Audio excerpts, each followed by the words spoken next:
Depuis le mercredi, il a prié à Dieu que nous soyons avec l'homme de Dieu, le prophète Ézéchiel. Le vendredi aussi, il était là. Et aujourd'hui, nous allons clôturer avec lui. Amen. Je veux que vous puissiez retenir, saisir le message que le Seigneur a mis dans la bouche de son Seigneur. Amen. Puisqu'il est en train de nous parler dans le même sens que le thème que nous avons. Élargit l'espace de ta tente. Mais lui, il a dit, quitte la maison de ton père et va au-delà de tes limites. Amen. C'est ça l'élargissement. Dieu veut assez que nous puissions nous élargir. Que nous ne soyons pas limités. Amen. Amen. Pendant que l'homme de Dieu s'avance, nous allons l'accueillir avec des acclamations.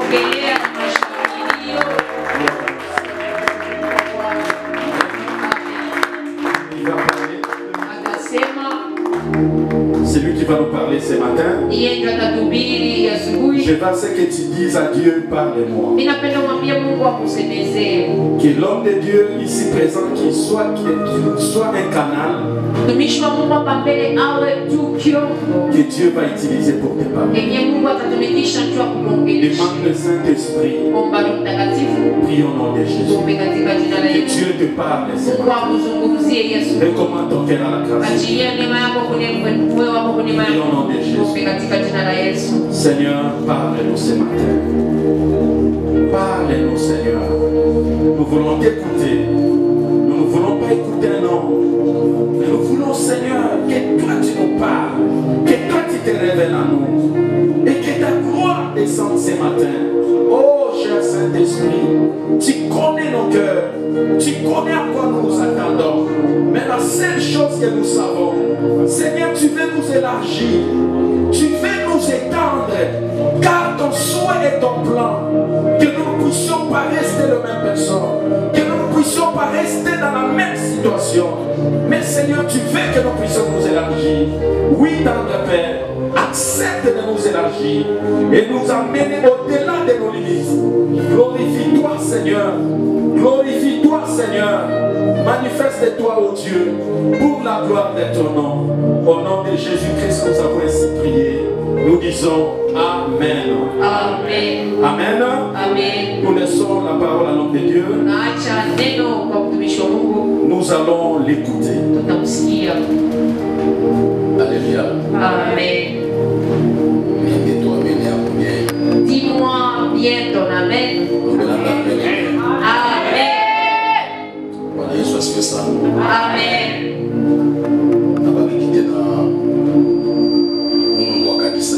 Je bénis les dieux de cette église.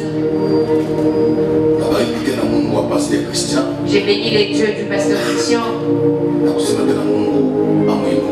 Que Dieu l'élève encore. Confiance mu Kongo ishakaisha. Tumaini mwa nchi yetu ishakwa kidogo. Mais Baba alitupatia confiance. Mais le Père lui a fait confiance. Akanisaidia chair. Il lui a donné la chair. Pour nous transmettre parole chair. Pour assémaiser ce qui est cher. Moins cher. À celui qui est moins cher. Et nous rendre quoi cher. Et que ça fasse de lui qui soit aussi cher. Je dis que Dieu les bénisse. Amen. C'est là qui l'ont suivi toute la semaine. Je vois que tu les suis même aujourd'hui. Que Dieu te bénisse. Amen. Amen. Amen. Il s'appelle le prophète Ézéchiel. Kaïbé. Les autres autres l'appellent docteur. C'est selon qu'ils se sentent mieux.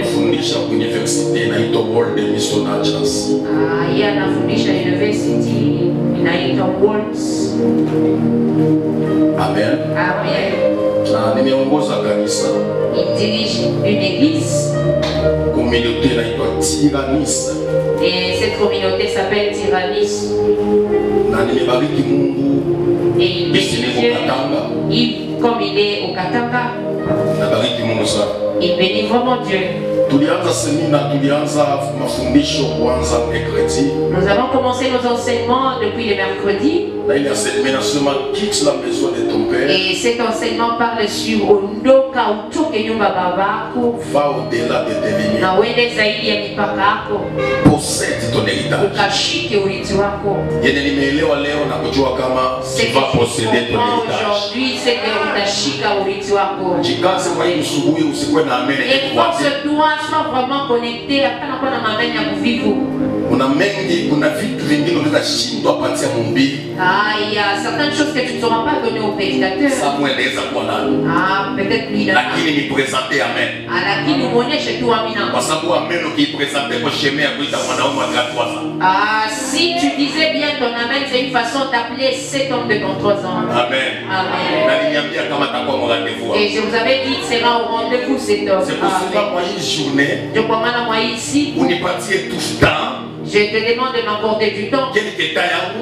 Muda kidogo. Usikie kidogo kile Mungu ataongea na wewe. C'est que Dieu va te parler. Amen. Amen. Narudia tena amen. Amen. Amen. Amen. Zambe malamu.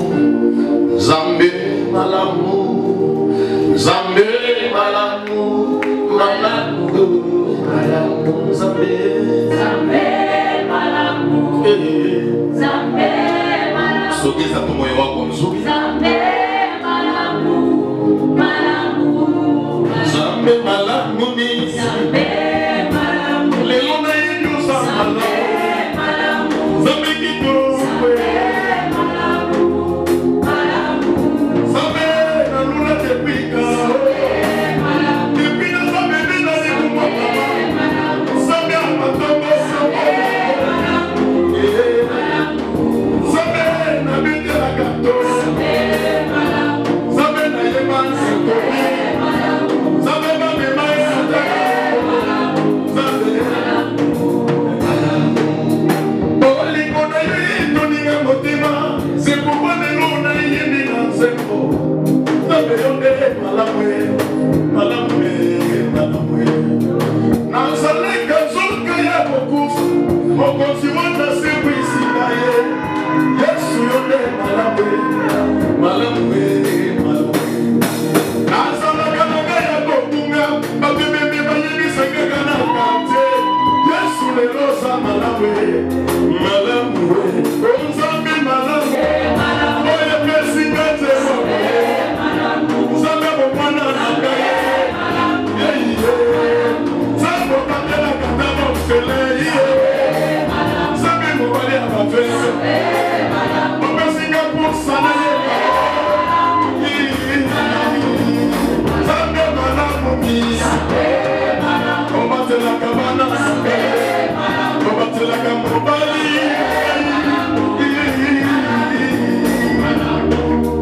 Mokolo kusunga Yesu na ngai. Ezala tusega tana midi. Okutanga zambe mobali. Ya libala Yesu koliko. Mokolo kusunga papa na bana. Na toto topi na papa. Na kututu pi na moi. Na yebite Yesu. Mengai na yebikele lui kobita. Na musika kuna toko madale. Na kukudana na mobali. Ya libala Yesu koliko. Yesu koliko. Yesu koliko. Yesu koliko. Yesu koliko. Yondelulaga depuis mon moi. Yesu koliko. Oliwa panana gai. Yegi pasela petite lava. Yesu koliko. Sebuwa yemba elonga nanga kumama. Elonga nanga kumama. Yegi makasi nanga kumama yeye. Yasi nanga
voisin,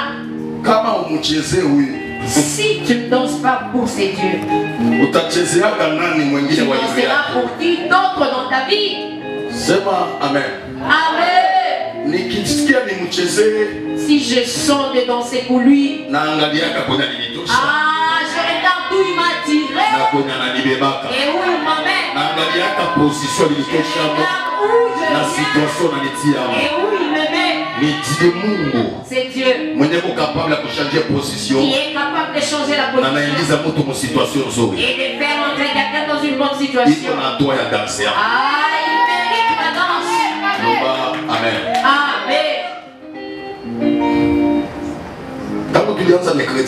Depuis mercredi, nous avions parlé sur les thèmes et quelqu'un m'a dit un jour, akasema kiti la maison, anasema toka mnyumba. Niliwazia sasa ulianza ulikuwa nakuambia juu ya maturité mtu akikomana anatoka mnyumba baba. Ah, j'ai pensé que tu étais en train de parler sur quelqu'un quand il grandit doit quitter la maison. Kama ni wakati ya kuolewa mtu akitaka kimarié anatoka mnyumba ya baba. Moi quand quelqu'un se marie, la maison de ses parents. Je l'ai dit, moi je n'ai pas parlé de tout ça. Moi je parle pas de tout ça. Moi je parle de quitter la maison spirituelle. Mon kilo. Ah, dans toutes les malheurs que tu vis, ça provient pas du dehors, ça provient de la famille. Je voudrais dire à quelqu'un, il est difficile à un sorcier d'en dehors de mon sorcellerie alors qu'il n'a pas mon sang et qu'il n'est pas de ma lignée. S'il veut m'atteindre, il doit contacter quelqu'un de la famille. Et quelqu'un de la famille, son travail c'est de me lier et dit qu'il me livre à la personne dans dehors. Si les gens dans dehors savez qu'ils ont un pont avec les gens de la famille. Voilà pourquoi cette journée Dieu vient humilier.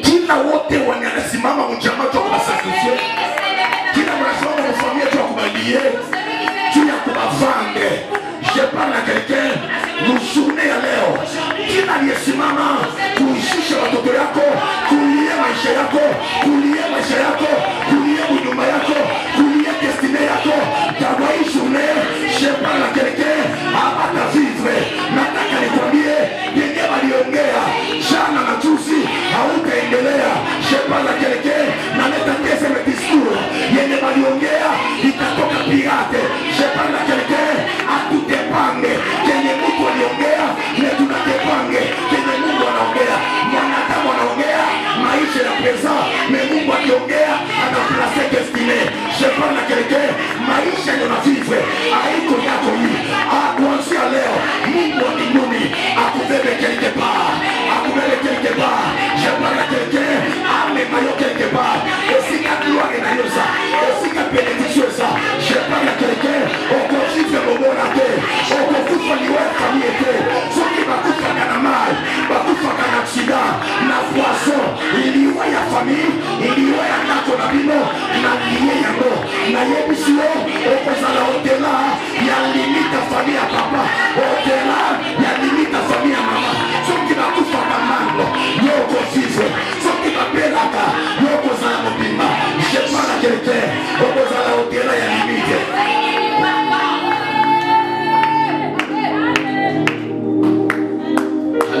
Amen. Alléluia. Amen. Nous avons commencé le mercredi. Nous avions pris un verset. Ilikuwa Mwanzo 12. Genèse 12. Mwanzo 12. Premier verset jusqu'à 4e verset. Mstari wa kwanza mpaka wa 4. Na ndio verset nye tulianza nayo. Ndio ile kistari kuna commencer avec. Mtemi yangu ya kiti la maison. Kwa hiyo kishina utoke mnyumba babako. Mungu anatokea Abraham. Dieu est apparu à Abraham. Anamwambia Abraham. Il a dit à Abraham. Anamwambia Abraham, quitte la maison de ton père. Anamwambia Abraham toka mnyumba babako. Ukitoka mnyumba ya baba. Si tu quittes la maison de ton père. Utaenda quelque part. Tu iras quelque part. Kwenye utaenda. Et là que tu iras. Anaomba Ça demande que tu laisses ta maison, que tu laisses ta partie et que tu laisses les gens. Ça veut dire là où tu vas. Tu vas commencer une nouvelle relation. La deuxième des choses, tu seras seul. Tu n'auras pas de là où tu vas. Na ombre ya baba yako tera mekwenotaenda nje tera atakuwa utatepande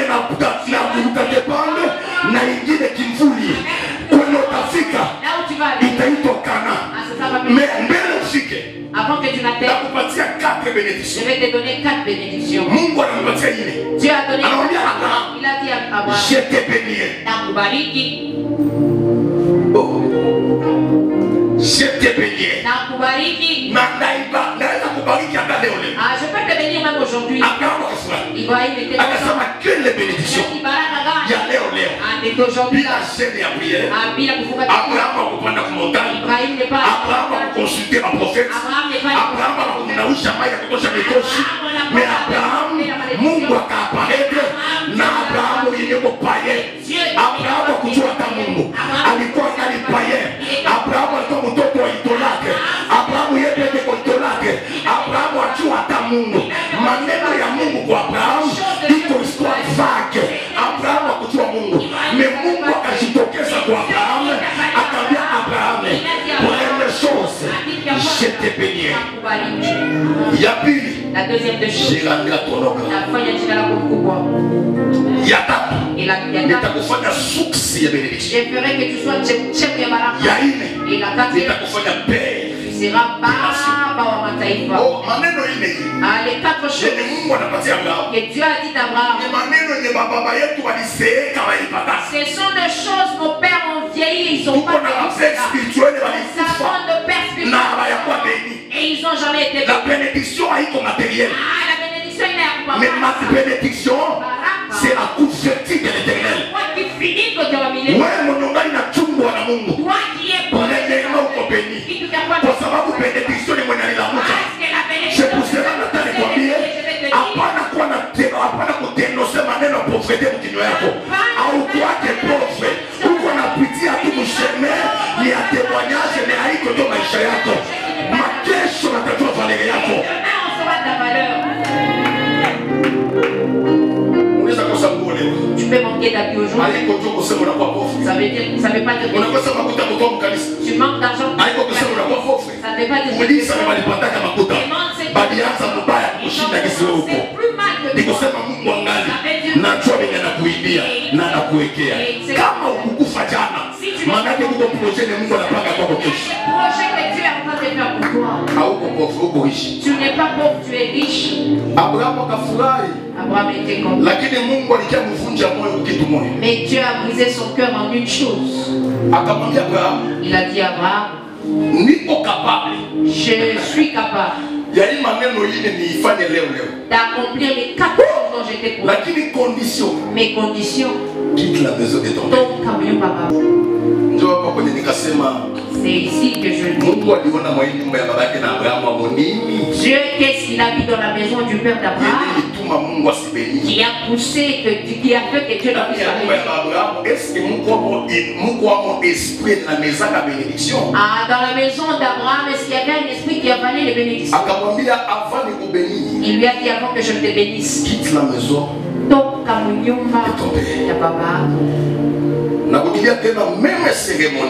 Je rentre pour dire cérémonie moja moja. Même paroles. Misemo moja moja. Même scénario. Iyo mambo moja. Que Dieu a dit à Abraham. Il est allé encore vers Jacob. Descendance Abraham. Il a dit à Jacob. Je vais te bénir. Je ferai ton nom grand. Et je voudrais te donner la réponse. Mais pour que je te bénisse, quitte la maison de ton oncle. Rentre à Cana. Je te bénirai. Ça veut dire même si tu es esclave, wakuchunga makondo, lakini batakupeye, utalipishiwa makondoro ya tash-tash, aufanye kitu.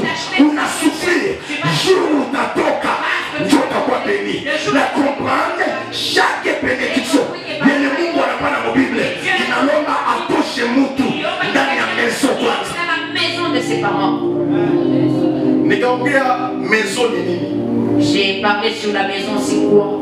La définition de maison. Maana ya nyumba. Pourquoi Mungu anamwambia atoke mu maison? Je nini Mungu alimwambia atoke mu nyumba? Maison. Nyumba. Bakipale maison banapale lignée. Bakisema nyumba banasemeza kizazi. Banapale lignée. Banasemeza kizazi. Nikiongea na lignée mimi nafikia mdimension ya famille. Nikisemezea kizazi je vois jamaa. Nikikia parler famille na parler de famille. Nikisemeza jamaa naona mafamili mawili, majamaa mawili. Famille restreinte. Jamaa na famille ya relax. Na hiyo inakuwa ya bote. Nikiparler élargir tunagusia kwa bakoko. Nikisemezea jamaa ya bote tunaona bakambo. Tunagusia kwa bakambo. Tunaona bakambo. Kuna vitu vingine vinatubamba leo. Il y a certaines choses qui t'atteignent aujourd'hui. Haiko tu mimi nilitafuta. C'est pas parce que moi je suis victime na salon wa famille ya watu wa maendeleo. Nilizalika dans la même. Kuna maproblème magonjwa ingine niko nayo. Il y a certaines maladies. Haiko maladie nilipata hapa Lubumbashi. Ce ne sont pas des maladies. Maladies ya kwetu Kasai. Mais ce sont des maladies de chez nous Kasai. Unaweza bamba watu balosi wa hili Lubumbashi. Tu peux attraper les. Usisahau mabaya ya mingi niko napitia. Inatoka njoo kufilaje makambo yetu. Tu ya nini bangana kukombate? Ni juu komene sana hapo. Uko mulinye ya damu yako. Ungali mulinye ya makoko. Bulosi yote ya linye inakamataka mtu mwenye linye anakamatana. Ukipenda maneno nilipata papa, madeception ya mama, malere ya grand frère isikubambake mpaka unakupe linye. Kukupe linye mpaka unauliza Ezekiel ndani ya Ezekiel 16 c'était jusqu'à 6.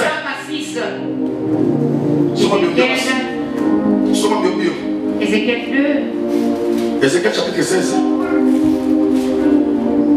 Ézéchiel 16 du 2e au 6e. Je lis la parole de Dieu au nom de Jésus. Amen. Fils de l'homme, fais connaître à Jérusalem ses abominations.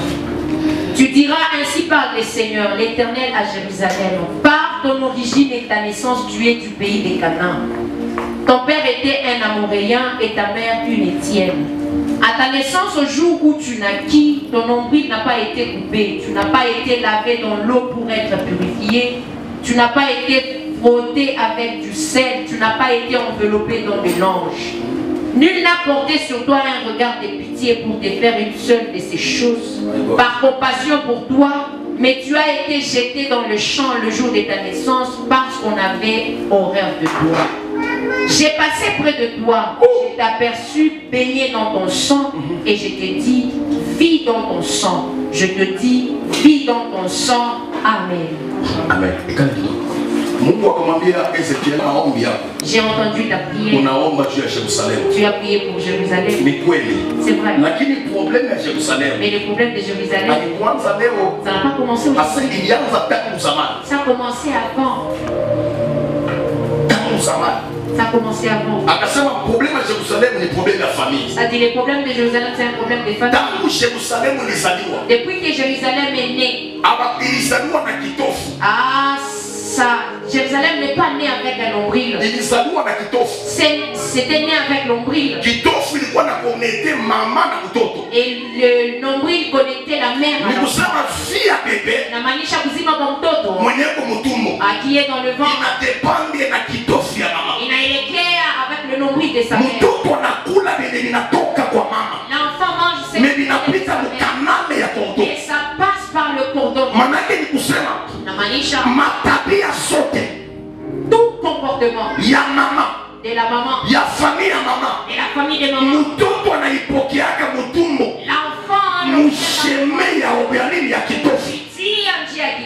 Jérusalem a souffert. Quand ils ont prié, Dieu a dit non. C'est pas un problème de prière. C'est un problème de prière. Quand ils sont nés, Jérusalem, on avait pas le maniche à Jérusalem. Mais il combattait la maman. C'est que Jérusalem ça manquait plus. Les vrais docteurs, c'est qui pouvaient séparer Koudo ya maman na Koudo à Jérusalem. Nous sommes à Jérusalem, il y a sa vie à maman. Ça a vécu la vie de la maman. C'est pour cela anasema kama telle fille, telle fille, telle mère. Ni kusema maisha ya udada iko ile tu ya mama yake. Kama mama yake akuingia Mungu kweli. Si sa maman n'a pas été épousée. Aliingia mariage wakamwachaka. Elle était épousée puis on a. Famille yote ni vile. Hawaikalake mu mariage. Bakiingia mu mariage linaisha. Kama bwana akufe, Bwana atamwacha, Bwana anakamata wengine wanamke. Nikutaka kusema malédiction ya cordon haifati ki prophète, haifati ki pasteur. Naweza ubiri sana, mais niko lié na cordon ya impudicité ya bakoko. Usharati ya makambo yangu.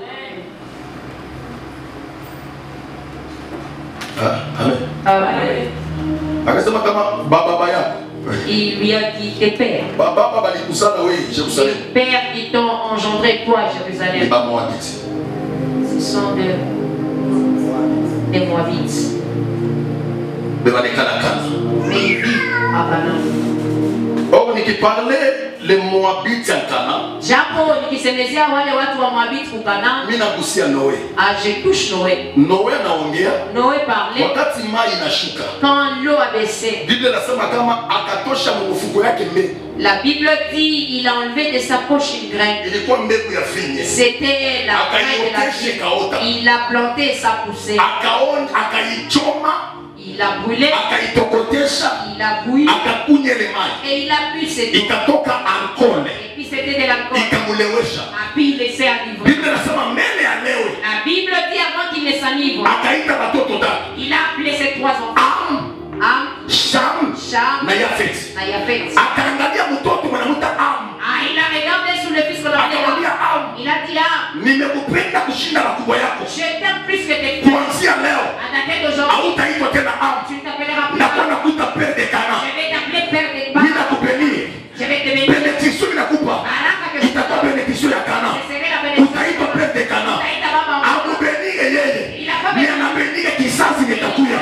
À l'autre terme, l'effet bénédiction haiko présence yangu. Mais bénédiction ni kinajificha mu kiuno yangu. Qui se cache dans mon sein. Akasema utaitwa père de Canaan. Il lui a dit batakuita baba wa Canaan. Oh, les vrais Canaan. Japo Canaan kweli. Ni kunaikala asali. C'est où il y a le miel na maziwa. Et le lait. Manake mtoto mutazaa. Ça veut dire l'enfant que tu as. Ataitoka Canaan. Il s'appela Canaan. Bila hata yaomba Mungu. Même s'il ne priait pas Dieu. Atakuwa na asali na maziwa. Il aura le miel. Meme abayamutabiria. Même si on l'a pas prophétisé. Atazana tu asali. Mangepuisi itamufata. Akikuwa mwanamke ataolewa kwa sababu tepria yazaliwa. Baba yake alishakuwa yazala Canaan. Et tu vas inventer Canaan. Est-ce que tout quoi? On est là. Bwana Yesu asifiwe sana. Na kudilia tena Bwana Yesu asifiwe sana. Akasema utaitwa mtoto wako Canaan. Il a dit tu appelleras ton fils. Nataka unifuate kidogo hapa tu tumalize. Je veux que tu sois attentif, on veut terminer. Bible inasema. La Bible dit wakati alilewa. Quand il s'est enivré. Mwenye alikia muona na nalewa. Celui qui l'a vu ivre. Ni père de Canaan. Il voit baba wa Canaan.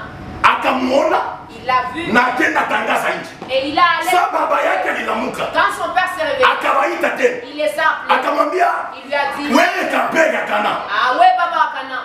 Sitatoshe le jina ya pega Canaan. Je ne vais pas enlever ce nom-là de père. Mais utakuwa maudit. Mais tu seras maudit. Utakuwa père ya Canaan. Utakuwa baba wa Canaan. Mais le Canaan qui est maudit. Lakini Canaan. Ni kusana bénédiction. Ça veut dire la bénédiction. Malédiction.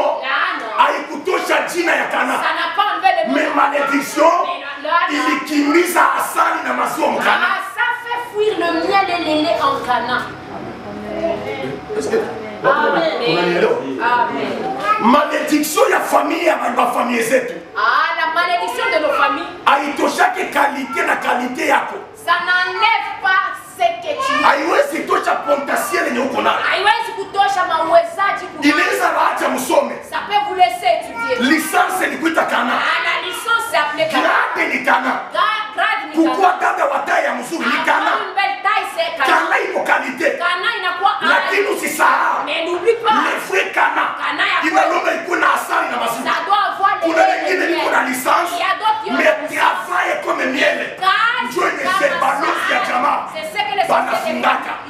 Les dieux de nos familles, abati basé na Cana, mais pas de basé na miel, il y a des cas à Cana. Tu peux avoir une belle fille. Tu la trouves très jolie. Si tu la vois quand elle a ses 18 ans, 18-20 ans, la prière qu'il a dans l'église, c'est une seule. Seigneur, merci. Parce que tu veux.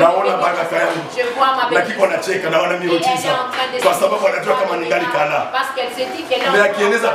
Mais si elle a dit c'est qu'il priait sur sa chambre. Oh mon Dieu, que celui qui viendra, quiconque viendra, je vais partir. Quiconque tout appartient. Ya kutata kitumaini 45 ans na kupanda na bala Yesu na bala Yesu owa tubana ke Yesu Yesu akunioa mimi Jésus alikuja juu ya kuepuza église wewe kwa église olewa na mwanaume wa mwingine acha ya église église ni mambo mengine na wewe ni mambo mengine toi aussi c'est autre chose na bala Yesu unabana Yesu wapi unakosa kwa kusimamisha qui t'épouser. Kwa wengine niko mkaranzi ya unaweza fungula koka na waza wanamuita. Wewe unafungula tu koka na ya Zania si mfano. Ni mimi. Barabia iko wewe. Japo ni koka tu na wakati napita. Le temps est passé. Amen. Alléluia. Amen. Nataka kusema mwenzako mwambie jikaze uharibishe miungu ya familia. Que tu lui dises efforce-toi à détruire les dieux de ta maison. Ambia mwenzako détruire miungu ya familia. Détruire les dieux de ta famille. Sema wakati bangali viva. Quand ils sont encore vivants. Si akuita apparaître. Mungu ya nyumba ya baba yetu. Nataka mwenzako mwambie tu namna gani tutamshinda. Dis à ton voisin comment vaincre. Dis à ton ami non, parle à ta voisine. Qu'est-ce qu'il y a? Tu n'as rien, tu n'as rien. Abaisse-toi que Dieu t'élève. Parle à ton ami, tu es en train de bouder. Qu'est-ce qu'il y a? Parle-nous. Dis-lui, tourne. Dis-lui. Les dieux de mon famille à papa, de la famille de mon père, de mon famille à maman, et aussi de la famille de ma mère, ceux qui nous ont fait souffrir, que je touche quelque chose. Ces esprits savent, même si je trouvais un fiancé, ils peuvent laisser. Le jour de venir doter à cet esprit, si ça ne tue pas ces garçons, soit ils mettent quelque chose, aujourd'hui ils me mettent dans la liste noire. Tuko napata hazina mafeneti ya mapote. Asemi ombi ya relation naishi. Inaisha koma. Si ya kulomba hata safa. Mimi na watu naishi mapenzi wa universal. Hata safa unipaki. Ukiniona ndiye ni mabiki tu na maongezi ya mrefu ya fisi. Hata safa unipaki. Mongeongea tu nimetia muliste noir. Inawezekana au niache tu na nikosa. Mimi naeleza kalite. Mekulosi ya familia inatumaka kila kia kabaila. Kiniache nisiavance. Kinapenda nikale munyumba. Miaka ipite jana shangazi yako. Les années passent que je sois comme mes tantes. Mais je voudrais te dire. Kama familia yote nishiaka munyumba atate. Si maisha yanakosa wanarudia pale. Mimi nakwambia wewe quitte la maison de ton père. Unielewa? Familia yote maisha yote yanashinda. Toute votre famille ne réussit pas. Narudia kwetu. Oh, je rentre chez nous. Una papa mzima. Tu vois? Iko naambia unaniteswa. Il dit oh, vous m'avez fait souffrir. Bali nini afunge nini? Au lieu que la papa. C'est papa qui fait anafunga vitu yake. Leo tunarudisha mtoto kwa yeye. Nirudie kwa mama yenu. Rentre chez moi. Et moi aussi je rentre chez ma mère. Baba wa 45 ans. Anarudia tena kwao. Il rentre chez sa mère. Anakuambia ndio. Et il dit oui. Ndio. Mama eko, mama mzima. Bulozi ya mfamilia. La sorcellerie de notre famille. Bulozi za majamaa. La sorcellerie de notre famille. Unapaswa iona na mkanisa. Tu peux le voilà pourquoi j'ai dit je vais bénir les orphelins, les veuves. Un ancien de mon église. 62 ans. 62. Franchement, on est. Il célèbre lui aussi les orphelins. Papa, Papa. Namuuliza baba. Uko 62 ans. Uko yatima wala ulifisha mimi? Au kusema mimi nilipoteza. Na ya pili kisha tena niko yatima. Ila kuvevi si compter tulishaona. Na yenyabu ya kukosa mimi. Unajua kama papa alikufaka. Papa alikufaka niko na 10 ans. Niko ofele na noma lakini nipate kwa hii makae ya watoto. Pasha unipatie makae kule. Unaona kutokuelewa? Ni Mungu mwenye mwafelina kuko miaka ya kuitwa ufele na kuko miaka yenye hauwezi kuwa ufele. Kuko miaka ya kuwa fezi na kuko miaka ya kuwa super fezi kwa jisi. Fezi wa 30 kwa ikisa kwake. Fezi wa 40 kwake. Mwanzo ya kufezi ni 46. Kwa njapa kujana ni 46. Na ukwe papa msimu jite ufele kwa jisi. Sumuna kama ulozi ya familia ingana kulete kudetire. Wewe papa na 60 kanisa iishi. Wewe kama mchungaji, papa unataka nini papa nimenipe transport au uko sawa? Inaonekana kama Mungu wa familia bana kukosesha kuchwa miaka hapo. Ta famille il faut que tu puisses pas bien comprendre les choses. Tena nilikuwa na pasteur mwingine mwenye mtu yuko konta. Alikana kwa paroisse ya Kinshasa konta. Il est à la paroisse de Kinshasa konta. Tunamaliza tutoke tunarudia kwenye nikala kwa. On finit, on va rentrer où il rentre chez lui. Mimi nakuta msubuhi. Je trouve le matin. Niko naleta futu ya watoto wa dadake tu ya mudali ya kipolo ya jana. Il est avec les enfants de sa sœur qui n'ont pas donné les buffets froids. Ase yomba. Oh yomba. Usinizoe oncle. Ne t'habitue pas. Mukadi niliacha kiko wapi? Petit foufou que j'avais laissé hier ça est. Ase oncle. Kwa hii miaka sisi tunapasha kula ndio kwa watoto. Asafuna kidwa. Na mimi niko mtoto wa nyumba ya papa. Je suis l'enfant de la maison de mon père. Manake iko konta. Kuikala mwako musekanta et plus. Iko konta. Célibataire 40. Iko konta. Wewe dada atawa yangu haiko. Iko konta. Mungu atafanya. Mwache gani? Nataka nikwambie ulozi ya familia inatuonesha kama miezi mwaka ni kidogo chapo. Miaka ilishaenda.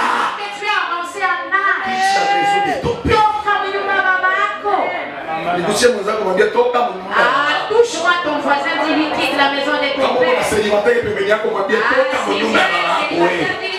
Sema niambia kuolewa hii. Niambia kuoa hii.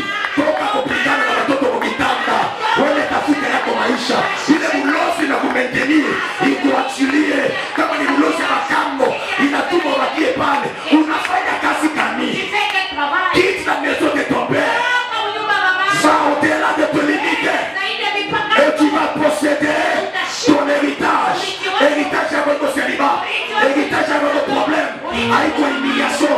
Mais héritage, tu n'y es pas dans ton salaba. Il y a ton licota. Il y a l'élévation, le succès, la prospérité, la gloire. Je parle à quelqu'un qui va posséder ton héritage.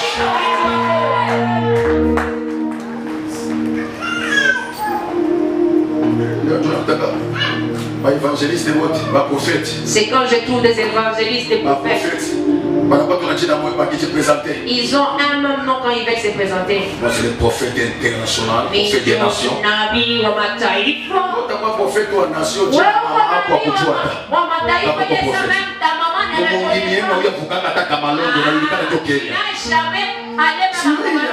Boulosi ya famille. La sorcellerie de la famille. Inatuonesha kama tuko nation tutushinda kasumbalesi. Ça te montre que tu es le prophète des nations alors que tu n'as jamais atteint même. Dis à ton voisin tu n'as jamais atteint même. Toute la maison de ton père. La sorcellerie là de faire que vous ne restez pas sur ta petite service. Vous tous vous n'êtes pas. Inaonekana quartier yote mshaipambe na kweli. Tena mfanyie mariage. Mungu tuna mariage hapo sana tovana. Unaenda na motari na chombo naenda destination ya Kenya. Anakuambatisha kama lote na kupata mariage. Hakuna onege kwa familia. Yenye na mateswa. C'est les dieux de la famille.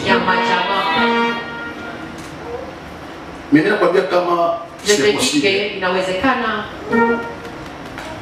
Upate maisha yenye wakatapa wakupataka. Que tu aies la vie que tes soeurs n'ont jamais eu. Nakudia tena c'est possible. Je rentre inawezekana. Kujenga nyumba yenye baba kwa kujenga. Que tu construis la maison que ton père. Nakudia tena c'est possible. Je dis inawezekana. Baba nakuzalia kwa village meone États-Unis. Tu es né au village mais tu vis. Nakudia tena c'est possible. Je dis inawezekana. Dieu ya mafamilia yenu. Ni possible atakushindwa wewe. Inawezekana. Ni possible dada yako alipitia. C'est papa. Ni possible impossible que toi tu traverses et que tu ne passes pas par là. J'ai parlé une chose pour dire des raches. Il avait l'initiative d'aller à Canaan. C'était dans Genèse 11. Verset 29. Les 29e versets.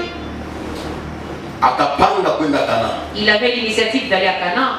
Mais la Bible nous dit il est mort dans le désert. Et c'était lui, Abraham, et leur père. Les petits frères d'Abraham, lui aussi était mort dans le désert. Mais il a laissé à Abraham la charge. Il a laissé à Abraham un enfant qu'on avait engrossé, qu'on appelle Lot. Il lui a dit tu vas rester avec cet enfant. Et le père de Lot était mort. Et le père d'Abraham était mort dans les désert. Alors qu'ils avaient l'initiative d'aller à Canaan. Il y a beaucoup de projets. Ils avaient les projets d'aller loin. Mais ils ont fini en plein milieu. Il y a combien de mamans qui ont planifié de se marier, mais elles sont mortes. Combien ont planifié d'avoir des enfants, mais elles sont mortes.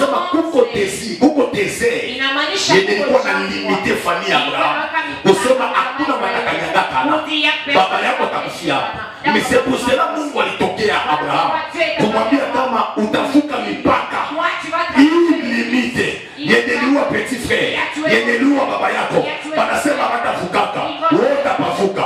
Ndio maana mimi naprofetize kwako yenyewe na bamalizaka kama mfamilia mko limite financier ukipata $100 ndio magonjwa ya $89 inasimama kwa watoto inangoya maisha yote ishe. Alors là, si on a tous $100, Dieu a pu madeni ya samani ya neuf. Banakia kulema mupake. Makute na ukiate na zero. Mchoma problème inaishi. Nikutabu sema kuna problème ya finance. Uko niveau. Yendo kitafuke na mambo ipi. Il faut qu'il y ait des problèmes. Vous êtes limité même dans les manger. Même si tu entres au marché avec un grand panier, les gens les voient seulement avec les paniers là.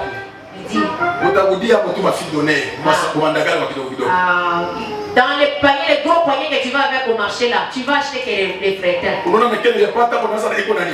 Tu penseras qu'avec les gros paniers là, il vient prendre des provisions. Elle va passer dans tous les rayons, elle va faire même 3 heures. Mais demande combien tu as pour faire ta provision.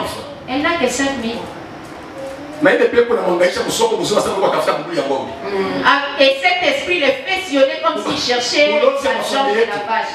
La sorcellerie. Elle est même audacieuse d'aller demander la jambe ici à combien? Toi tu ne fais que demander. La sorcellerie. Tu n'as pas l'argent pour acheter, mais traverse. Dis à ton ami, arrête ces comportements. Achète avec l'argent que tu as. Pourquoi tu sillonnes dans les rayons de tous les marchés? Papa doit la sorcellerie. Les esprits de tes pères, ça vous fait. Tu vois quelqu'un qui s'arrête le matin, tu le vois, il est là, chaudement. Tu vas où?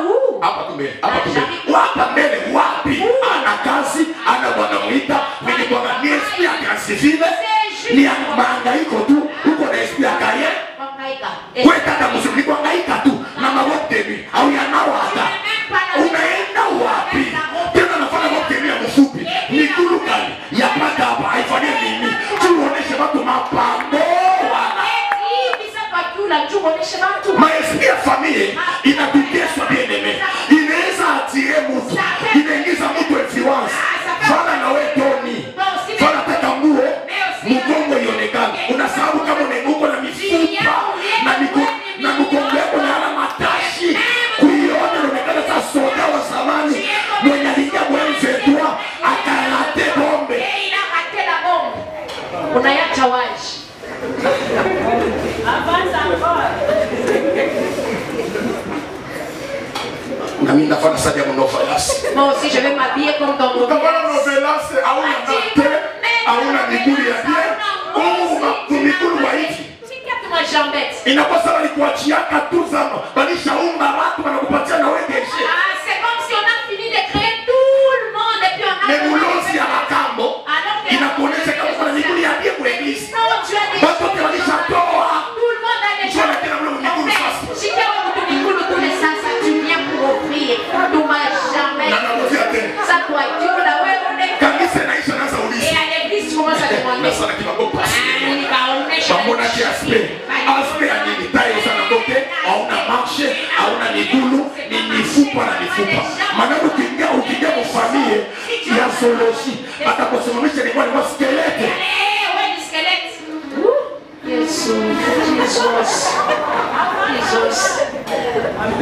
Jesus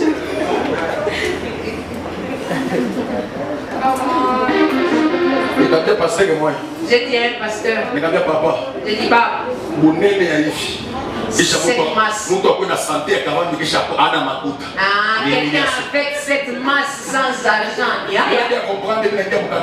Ah, j'ai compris quand je suis arrivé au Katanga. Avec ses ventres. Et tu laisses tes cheveux.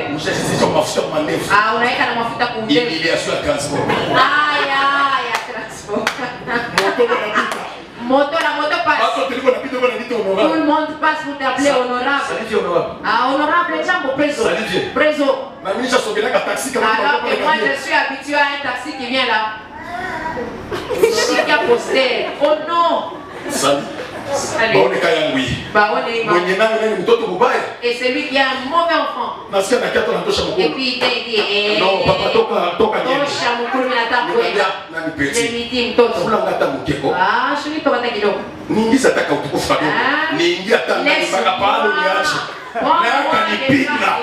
tu vas payer. Je voulais être honorable.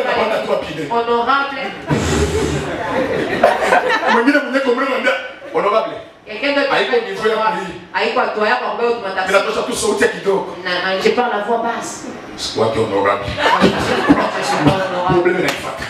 C'est des problèmes. Et c'était ma cambo. Ça vient m'imiter. Je vais guider. Ça m'a dit natoka mwa humiliation. Natoka mwa vie à piéton. Ça m'a natoka mwa vie à location. Natoka mwa maisha kutepanga na batu. Natoka mwa vie à kuita batu au téléphone. Natoka mwa vie ya kutepanga na baoncle. Natoka mwa vie ya kutepanga na tata wasu. Je parle à quelqu'un. Tu vas quitter la maison de ton père par force. Au nom de Jésus. Hii maisha yenye na kubamba haitakuweza tena. Kwa hii usubuhi Mungu akutoshe mwingiaso kwa jina la Yesu.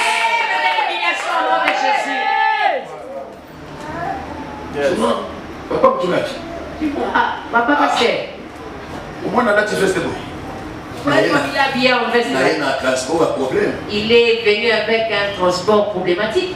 Je lui disais, on entre ici, il y a des belles voitures ici. Ah, tu risques de m'humilier. Il entre avec jaune. Il lui dit, Baba, on est arrivé descendre. Je lui dis, je vais descendre comment alors que les gens me voient. Les dieux de notre famille. Il faut le transport. Ils m'ont poursuivi même dans le niveau de. Je vais quitter au nom de Jésus. Alléluia. Je sais que quand je vais rentrer, je vais ce je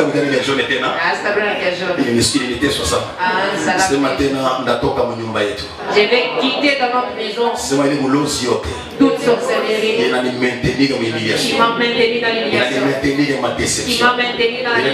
dans mon problème. C'est ma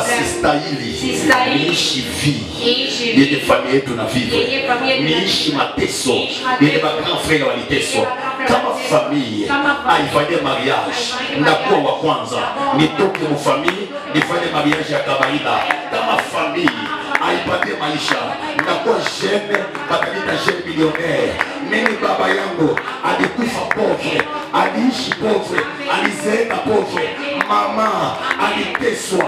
Mie aflige ninafanya itakuwa hotelana ya mama ile limite mama alikufa na yaolewa ile limite mama na ma deception papa kamwachaka problème ya malédiction famille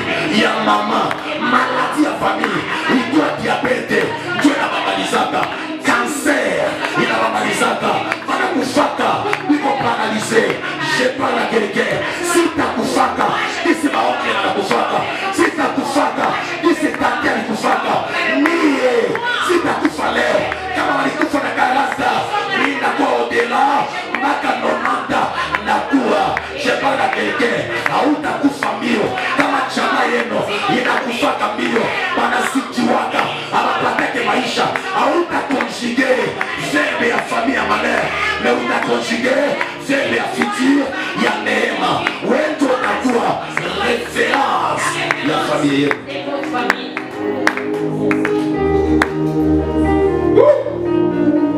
Comment vaincre? Il est boulot, c'est la question. La sorcellerie qui nous fait souffrir. Première chose. Qui nous dévoile. Pour que vous vaincre. Sorcellerie à sa famille. Il y a quoi ça? Il y a la première des choses. Consistez d'abord. Consistez et explorer l'histoire de votre famille. Bien-aimé, hawezi vaincre. Tu peux pas. C'est que tu peux. Kama fambulosi ya famille. Si la sorcellerie est miungu ya familia yenu. Et Dieu de vos familles. Miungu ya familia baba yako. Et Dieu de inawateswa. Nijue uko naomba mubaya. Unaomba sababu ya makomba spirituel. Uko na katakata ya uone. Unawasha moto ya ukuacha. Navunja. Unavunja nini ya ujue. Inalomba uko enseigner. Auta prier. Auta vunja. Pena uko enseigner. Inalomba uko enseigner. Tu détruis.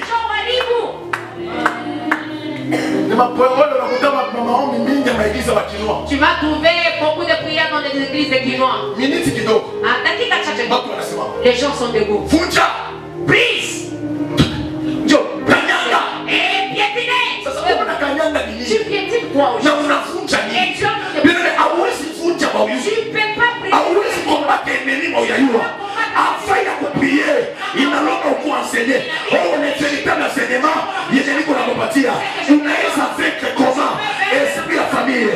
Pour quelque chose, pour vaincre, il faut d'abord pour t'affouter que tu cherches l'histoire. L'histoire. Il y a famille à maman. De l'histoire de la famille de ta maman et de la famille de ton père. Pour que tu saches l'histoire. Ah, c'est mieux que tu les abordes doucement. Tu les abordes doucement. Ah, quand j'étais parti et que j'étais dans la souffrance, j'ai appelé ma mère. Je suis resté avec lui. J'ai commencé à lui demander qu'est-ce que ça veut dire. Et les noms que tu portes, ça appartenait à qui? La définition et la signification de ton nom veut dire quoi? Dieu a appelé Abraham. Mais wakati Mungu anaendelesha relation na Abraham. Quand Dieu a continué la relation avec Abraham, akatambua kama histoire ya Abraham ni mbaya. Il a vu que l'histoire d'Abraham n'était pas une bonne. Baba yake alikuwa invocateur. Son père c'était un invocateur. Alikuwa anaita maesprit ya mumai na il invoquait les esprits des eaux. Na Abraham na invocateur. Et Abraham aussi c'était un invocateur. Dans Josué 24, Josué chapitre 24, verset 29. Ah, le 29e verset. Nathan kwambia nani invocateur? Je veux te dire qui est invocateur. Majina yote ni Abraham alikuwa ndo majina ya invocateur. Ah, tous les noms qu'avaient nos parents. Abraham apashwe endelea maisha. Voilà pourquoi Abraham ne pouvait pas être. Il fallait que Dieu lui change de nom. Son nom était Abraham. Abraham inamaanisha aongoje. Quelqu'un qui n'attend que des rendez-vous.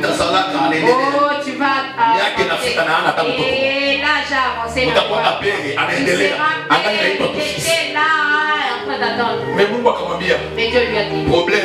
Le problème, c'est l'histoire de ton nom. Dieu a ajouté M. Il a enlevé M. Il a dit Abraham.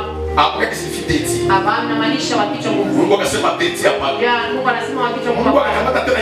Mungu amebeba tena ile M. Akaitia kumbali pembeni. Il a mis ça à la fin. Mungu katikati akaandika pwe.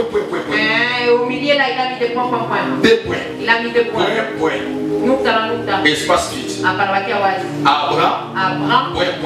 Point. M. Mungu haina signification. Haina maana. Inaomba pale kama pwe. Ilibidi pale papa Mungu ongeze l'alphabet. Et Dieu a ajouté l'alphabet. Akatia ko H. Il a mis H. Na point bila katia A. Na ile nukta ina kaka H moya. Qui est prêt. Inaandika inaita Abba. Ah, ça veut dire Abba. En français qui signifie père. Kifaransa inamaanisha baba. Il est inaitwa Ainas. Ah, ça veut dire Ainas. Ainas en français qui signifie nation. Ainas inamaanisha.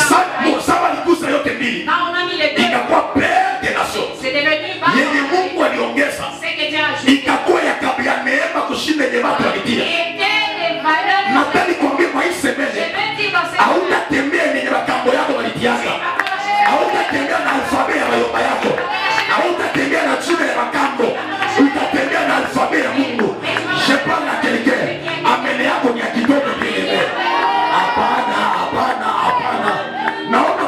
asubuhi.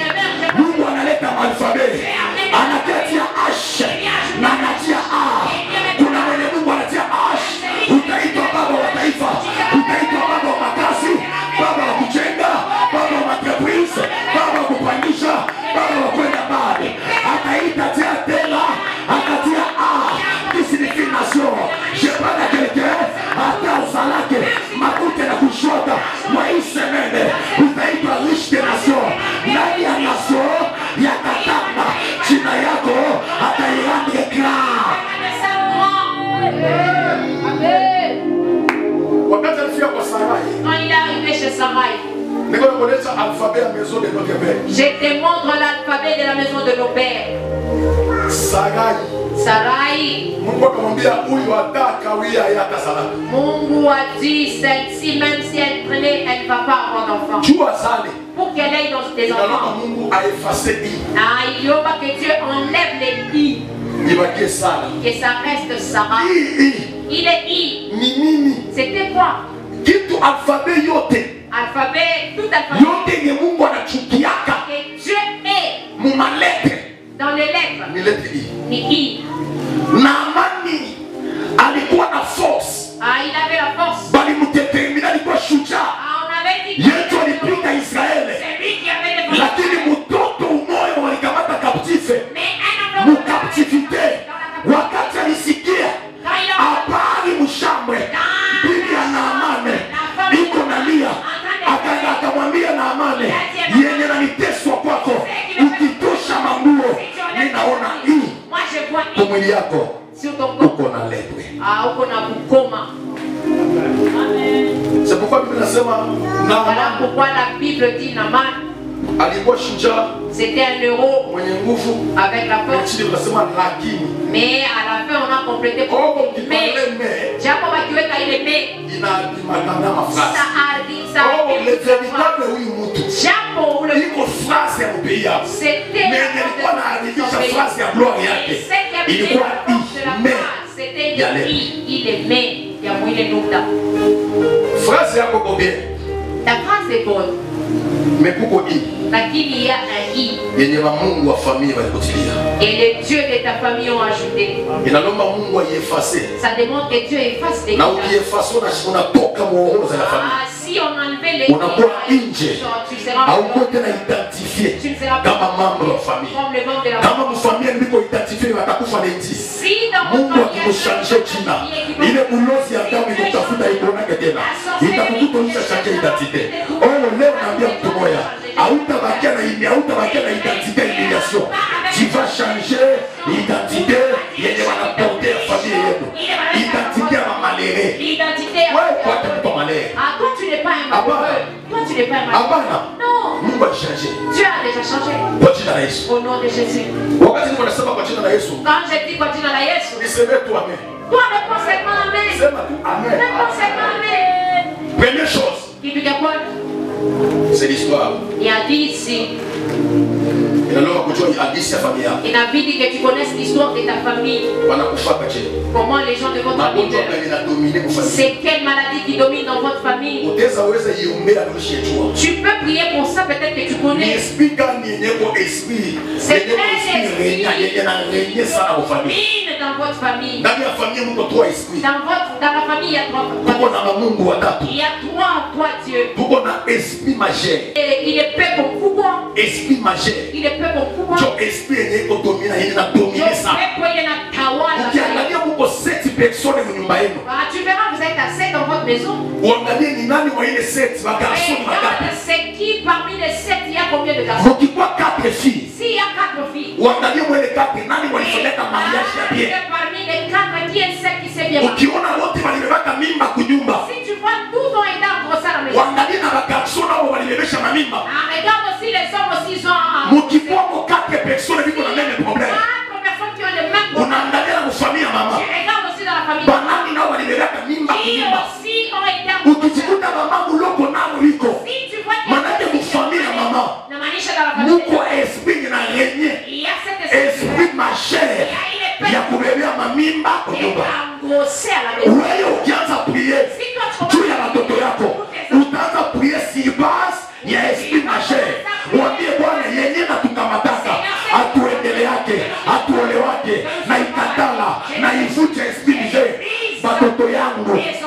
pas les atteindre. Amen. Amen. Amen. Amen. Amen. Amen. Amen. Comment esprit ya kabambi ya kindumba? Si l'esprit majeur c'est l'adultère, bandumba ni bamingi. Les adultères sont nombreux. Mungu wa kimungu ya kindumba. Ça veut dire les dieux de l'impudicité. C'est ce qui règne dans la famille. Si dans votre famille il y a des gens qui meurent, ça veut dire les dieux des cimetières. Et au point dans votre famille. Pour l'éliminer. Il faut que tu les cites par son nom et tu fais des offrandes à ceux qui a tué la mort, ceux qui a tué la mort. Si t'es malade, Bwana, ile diabete itanibambaka. Sitakufa na ile diabete. Ate kwa maungo. Kesho yake naenda kuteste na kutaiko tena. Tafuta esprit yenye na yenye. L'esprit magique. Alors là tu peux commencer à prier.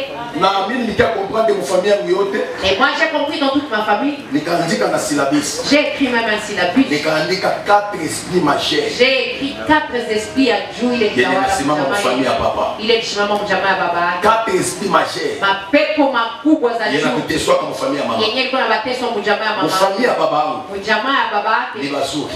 Ce sont de beaux. Mais ils se marient pas. Et ils ne marient pas. La deuxième, la sorcellerie de leur famille ne tue que les hommes et laisse les femmes. Toute la famille de son père, tous ses pères sont déjà morts. Quand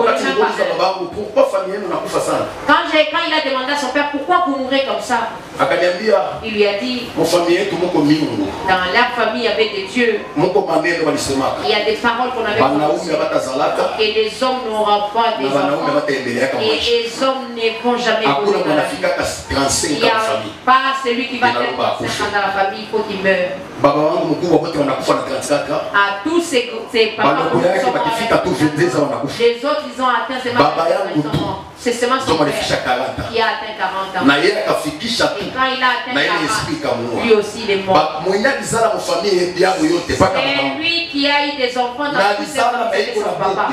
Et il a eu des enfants avec beaucoup de problèmes. Toute leur famille c'était des polygames. Mais son père c'était vraiment malgré ça.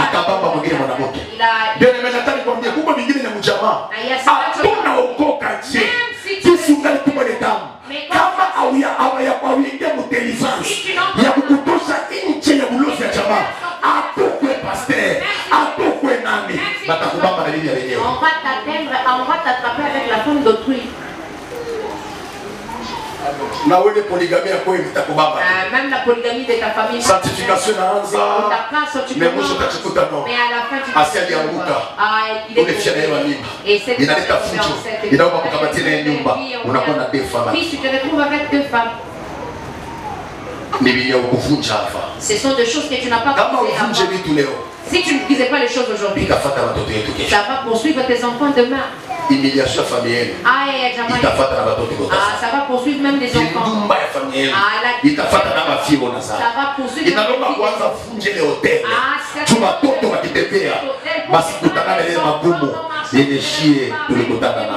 que nous sommes croisés avec. Moi je suis sauvé. C'est pour que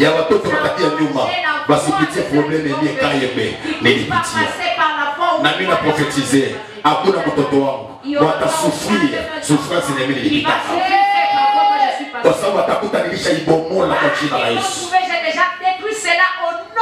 Nataka uambie mwenyewe kwa pembeni yako. Je veux que tu dises à celui qui est à côté. Bomola hôtel ya famille. A détruit l'hôtel de la famille. Upatie watoto wako njia watabia kesho. Et que tu frayes les chemins sous lesquels tes enfants. Sema kama familia yako isomake.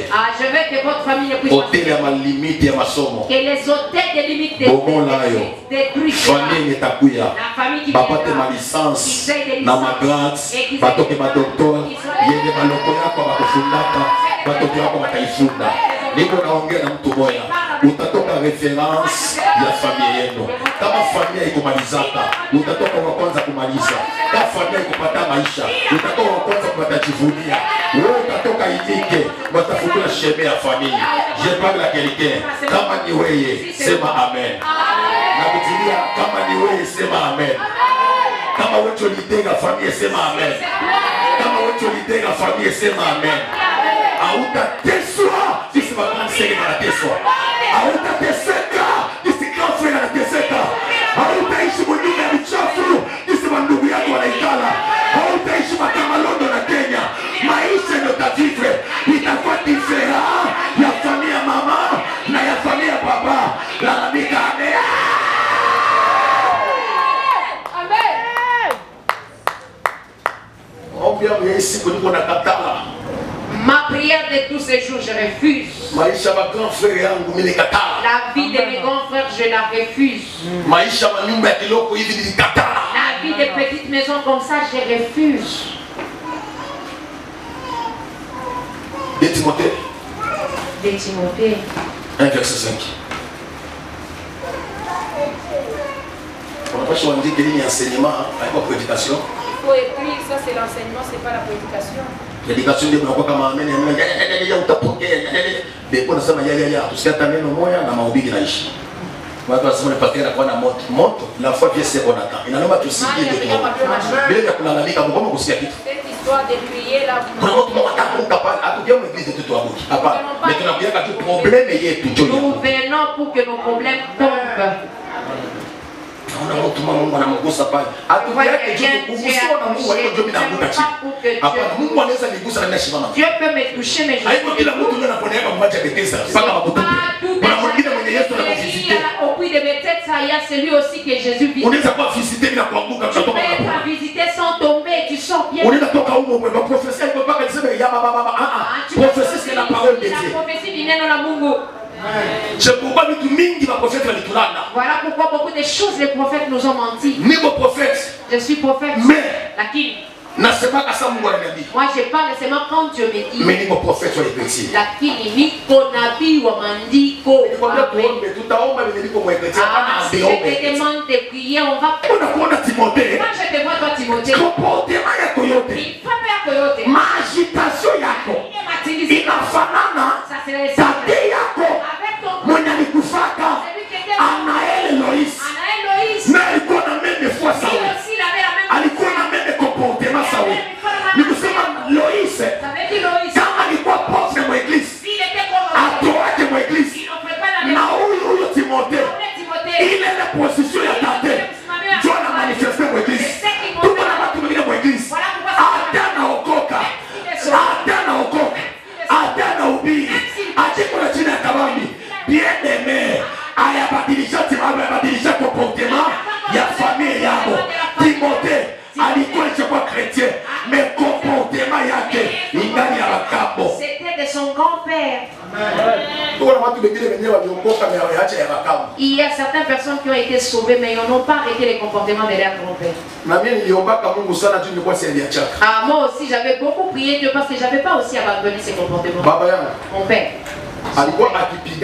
S'il ne sait pas, à lui il ne se battait pas s'il se fâche.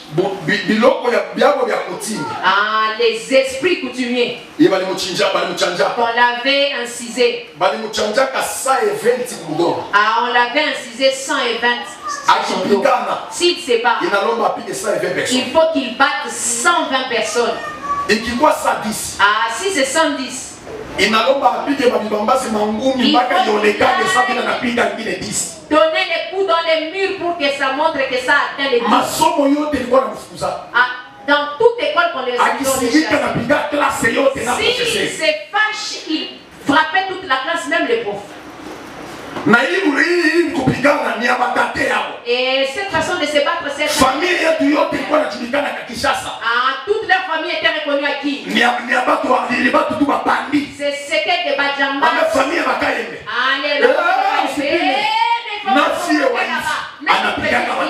Frapper les garçons. Les dieux de guerre.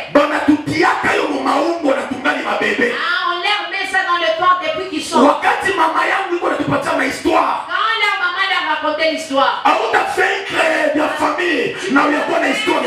Les histoires de la famille, si tu sa maman lui a dit, toi, si on t'appelle KM, ah, tu as quelle image? À toi tu te ressembles à ton père. À toi tu ressembles vraiment à ton père. Même la façon de dormir. Même son père lui avait dit. Il a dit celui qui me ressemble à 100%. Il a dit même le nom que je vais te donner. Je vais te donner les noms de grand-père. Ah, quelqu'un qui est né mais sa vie restera nue. Un père qui m'aime vraiment. Si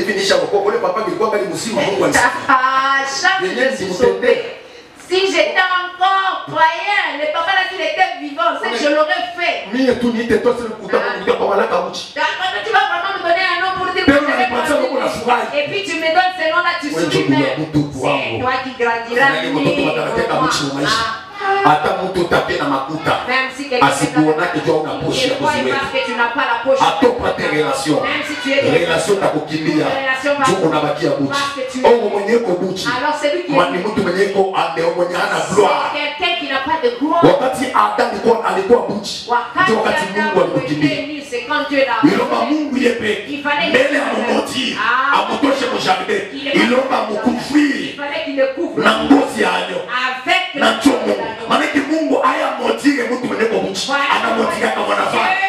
ne maudit pas celui qui est et ils l'ont déshabillé.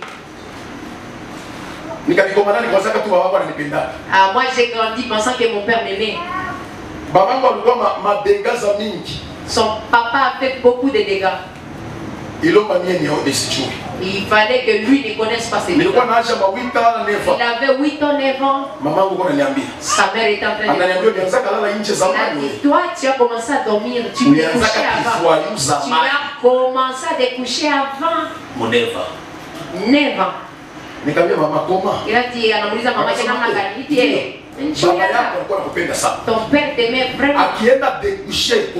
Akilala inje avec les prostituées. Il partait avec toi. Et lui-même son père. Je disais à la prostituée, cherche-moi encore une petite prostituée. Il va dormir dans la chambre. Il se réjouir avec mon fils, moi aussi je me réjouis. Quand il avait 10 ans, il a son père lui a donné une fille. Il rentre à 0 et il trouve. C'est la première fois que son père l'a frappé. Général il avait une grosse main comme ça. Avec regarde une tête. À la voix. C'est papa, c'était papa. Même si tu es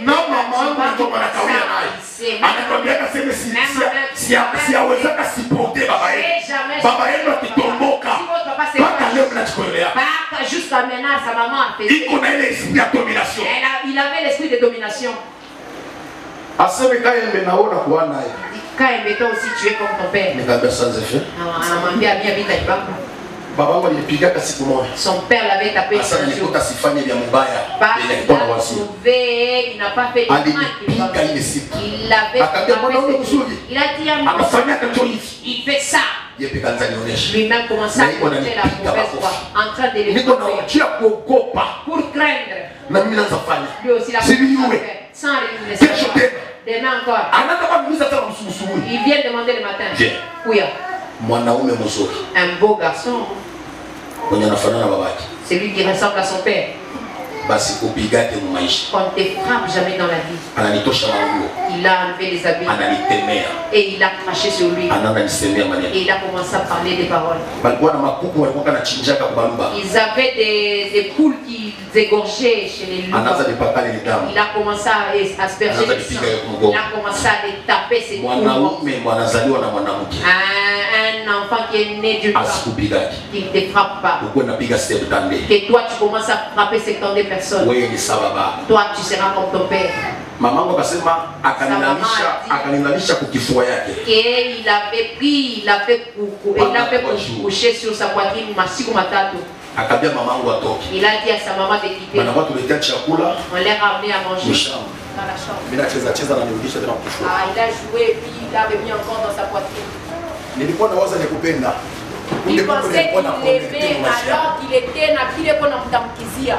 Huko ndio mingi alikuwa anaweka maisha yao. Il y a beaucoup de choses à namtamkizia dans sa vie. Alikuwa anaweka Mungu wa familia yao. Alikuwa namtamkizia les divinités de la famille. Na mimi nilikomala. Et quand il a grandi, niko napiga batu sana. Il frappait les gens. Nilifika mu niveau mimi naokoka. Il est arrivé au point où Dieu l'a sauvé. Bila vitu nikaanza vishaisha. Il pensait qu'il a abandonné. Siku moja wazee ya kanisa liko nafanya mareunion. Un jour les anciens de l'église discussion tu ya ancien mu kanisa. En train de discuter entre eux. Ase papa pale kwa kuleta mbii na kusijwe. Nikakuwa énervé bio. Kakasirika kwa haraka. Nilipi sio kisi ninyangula mzo wa kanisa nikautupa. Il n'a même pas compris comment il a soulevé un ancien, il a jeté. Il a tapé 22 anciens dans l'église. Et c'est comme ça on a fermé cette église. L'État a fermé la communauté pour dire à quel genre de prophète voyou. Il a frappé les gens. Quand il a fini de les frapper, il est resté en train de il dit qu'on vient de taper les balais. Sasa nani wa cérémonie qui va venir? Un prophète na délivrana. Et lui il est non délivré. Bitu ya makambo bingali mutumbu ngali mutumbu prophète. Les histoires des ancêtres sont les prophètes en train de faire. Les gens cherchaient comment faire. Ils ont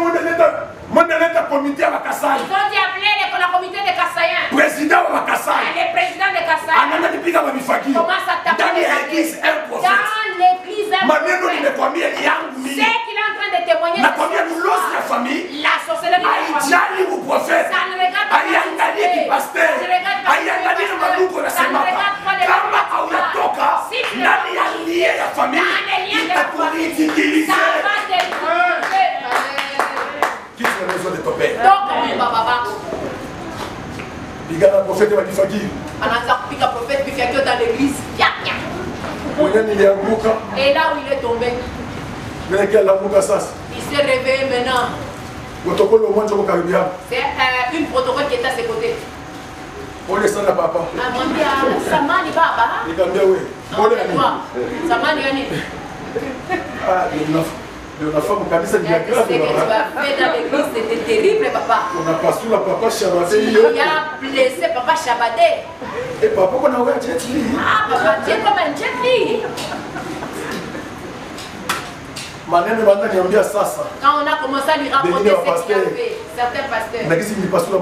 Comment il a déchiré ses habits. Comment il a frappé. Alors que sa famille ne s'est pas avec. C'est lui-même le visionnaire de la communauté. On a commencé à lui expliquer. Il a eu des larmes. Il est rentré là, il a dit à Dieu. Jusqu'à quand le problème, cette histoire va continuer. Ce n'est pas ma volonté. Je sens, je sens et je veux me rester ici. C'est seulement quand je me rappelle des gars. Ce n'est pas moi. Ce sont les dieux qu'on a imposé dans mon corps. Janine, ça me fait souffrir pour ça. Il avait pleuré. Il a abandonné la communauté. Il a abandonné il est parti. Il a pleuré.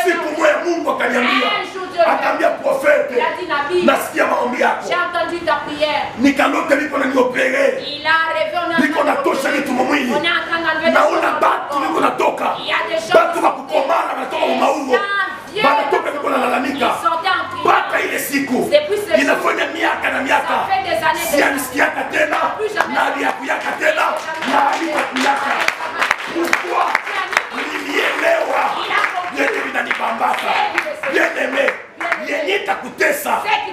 uko na haya abasikiliake bamiungu ya familia haya ndio vinakuteswa.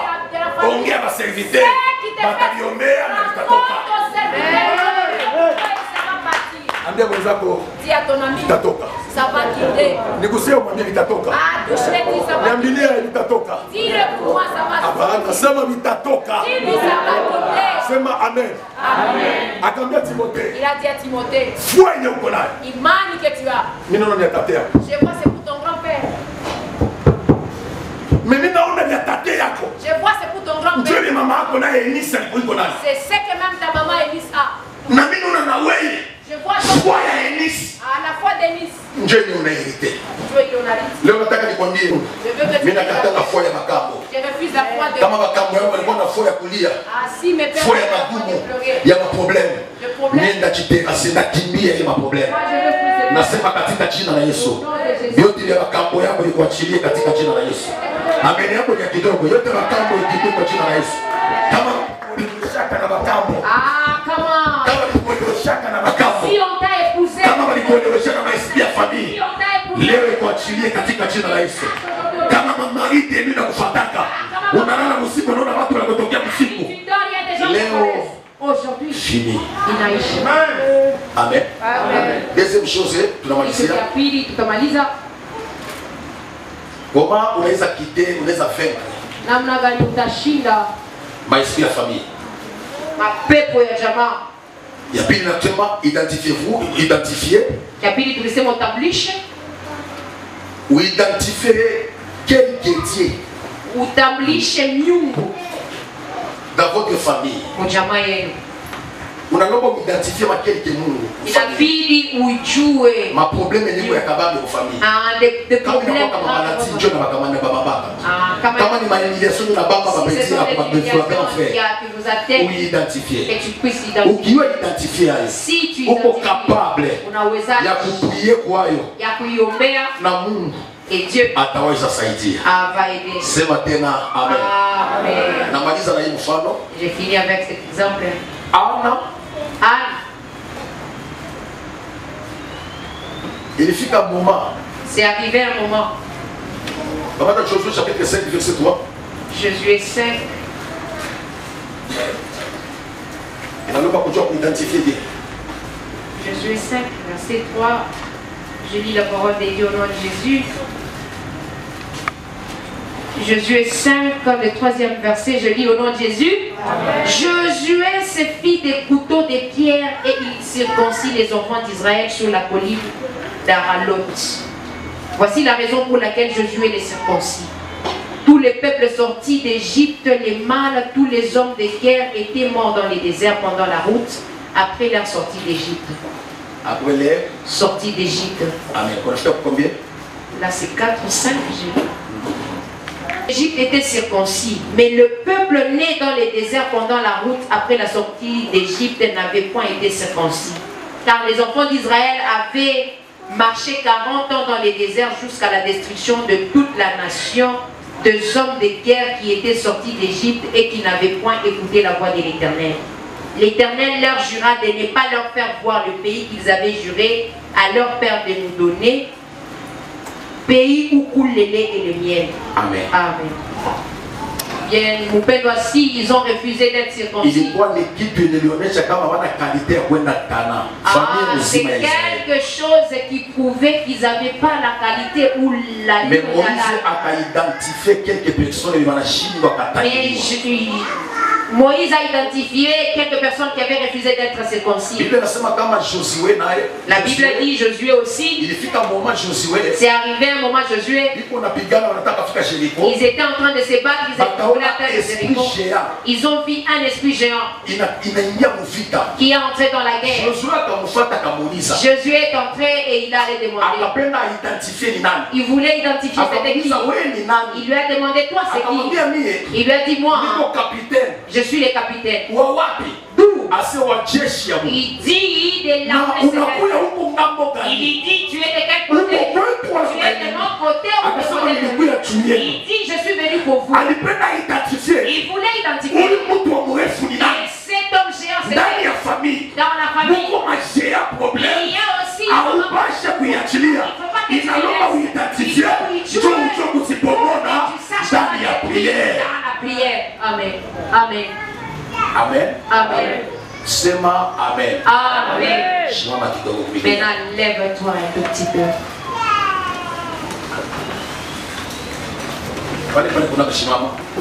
Troisième chose, inasema pour te uvaincre.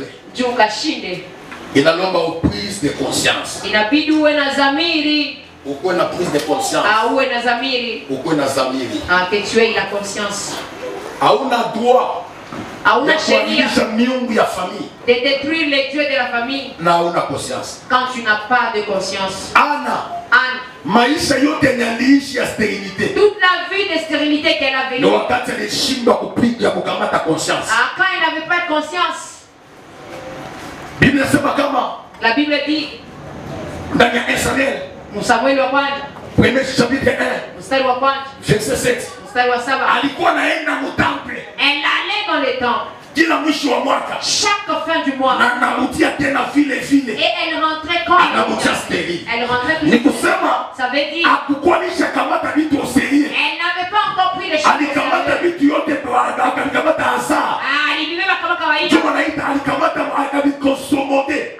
Alibeba kwa kawaida. Alivikonsomode. Alibeba kwa kawaida. Si yake katembea mkonsomode. Ça si yote inadiishi. Alikamata mkawaida. Alibeba akasema basi. Il a dit, c'est comme ça. C'est un problème de famille. Même si je suis stérile. C'est quand tu souffres, c'est quand tu prendras ton problème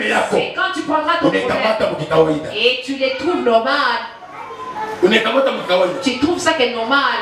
Amen. Amen. Tu as la maladie. Oh, ça se passe comme ça dans notre famille. C'est le diabète de notre maman. Ça commence toujours comme ça. Basta. Ne te fatigue pas pour rien. Ça c'est le problème qu'avait ma mère. La main commence toujours comme ça et puis ça va se paralyser. Moi aussi ça a commencé. J'ai dit que toi, même si j'ai pris pour toi comment, tu ne seras pas guéri. Parce que ta vie, tu la vis dans ta vie. Quand tu as pris la maladie, et cette maladie, tu ne prends pas la décision. Si tu la trouves normale, ça va te tuer. Oh, c'est comme ça que ça nous a toujours détruit. Diabète. Les diabètes. C'est familial, c'est héréditaire. Je vais te dire la famille. Il n'y a pas la maladie du côté de ma mère. Et il n'y a pas votre maladie. Il n'y a pas votre problème. Il n'y a pas votre humiliation. C'est là où notre vous n'avez pas de problème. Votre problème, il y a la solution. Vous avez droit à la solution. Anna a pris la décision. Prise de conscience. Tout celui qui prend conscience. Dans toutes ces années, Anna a pris de conscience. Le jour qu'elle a pris la conscience, c'est le jour qu'elle a reflété les choses. Elle a reflété les choses. Il y a Anna. Bible inasema wakati biko nakula Anna akapetia ikukua. Sara aliona tose do. Akaona kutokusali na mwanamke. Akatosha kikawaida. Akapriza conscience kaenea. Akasema no. Voyage. Wanipelite mama Landine. Wanipelite mama Papi. Voyage. Zamini zangu wanachengaka. Wanendaka Chine. Wanendaka Dubai. Sitabate mubotiki ya mutu. Sitalala musalo ya mutu. Voyage. Pengine wanauza manyumba. Voyage. Pengine wapae. Pourquoi les colocataires? Prise de conscience. Ika révolté. Conscience ya Anna. Anna kasema. Toi Mangari kaenea. Le soir est arrivé. Samuel. Premier verset 7. Bible sema. Bible a dit. Samuel banalita chakula. On a amené à manger. Banze kula. Qui commence à manger. Kumeza. À la table. Anna. Na mbanda yake Penina. Na bwana yao. Et là. Bible inasema. La Bible dit. Anna akamwambia bwanake. Anna dit à son mari. Sina appétit. Je n'ai pas d'appétit. Tous les jours elle mangeait. Parce qu'elle pensait que ça arrive. Mais un jour, elle a pris la conscience. Ça fait qu'elle manquait d'appétit. Elle a arrêté de manger. Elle a dit, moi aussi je dois m'en. J'ai dit à quelqu'un, Aujourd'hui, prise de conscience. Beba Zamiri. Il y a que travailler. Il y a case. Regarde ton âge. Et qu'est-ce que tu as déjà fait? Tu vas comprendre que c'est avec qui tu as étudié. Beaucoup dans votre famille, ils sont élevés. Mais toi, tu es en train d'être discipliné. Si tu pries Dieu dans la vie, tu vas vieillir dans cette église. Mais tout celui qui est venu dans l'église, c'est celui qui a la conscience.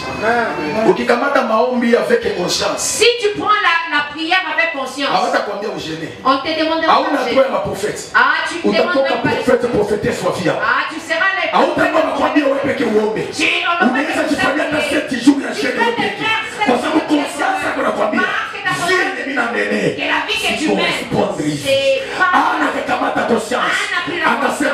tu akaacha chakula ya pili prise de conscience ya Ana akasimama akasema no akajilashe akajisepare na maison akaenda mpaka kutampa ya Shilo.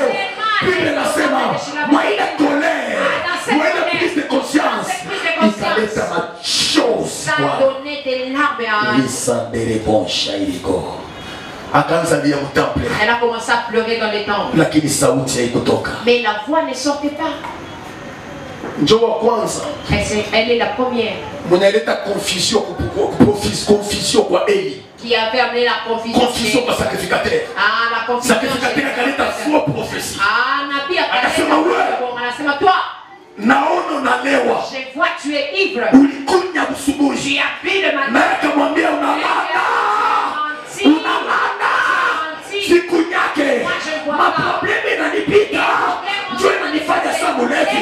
Nataka niambie mtu moja, prise conscience ukisirafaye upriere wa hiyo subiri pengine wale sasa ni mulevi. Tuko naongea na Bwana ili alete Samuel ndani yako. Ukiamani Samuel de ta vie. Trop c'est trop. Inapita. Malege unapita nao trop c'est trop. Mateso yenyewe unapitia vinapita. Humiliation trop c'est trop. Inapitisha. Kusaidiwa mfamilie trop c'est trop. Kuita watu wa kusaidie trop c'est trop. Les gens pour venir à ton secours, ça dépasse. Comment tu as prise de conscience? Beba Zamiri. Na tuanze omba Mungu. Et nous allons prier Dieu.